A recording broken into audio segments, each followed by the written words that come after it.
ये गाइस तो यहाँ पर देख सकते हैं 9:10 हो रहा है और ये दोनों यहाँ पर खड़े हैं बालकोनी में और उधर देख रहे हैं।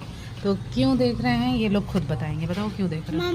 मम्मा हेलो गाइस, मेरा नाम है अंशजा, मैं क्लास 2A में पढ़ता हूँ। आज हम लोग के मामा मामी आसी और नाने हैं। और बताओ तुम। आज मामी दोने आले, इसलिए हम लोग यहाँ पे इंतजार कर रहे हैं क्योंकि हम लोग उनका हेल्प कर सके, क्योंकि हम लोग सीक्रेट रूम आज बनाने वाले हैं। 1 2 4 गिर जाओगे। पहले कौन सी स्थिति में तुम खड़े हो ये देख लीजिए गाइस। ये कौन कैसे खड़ा है। गिर जाओगे।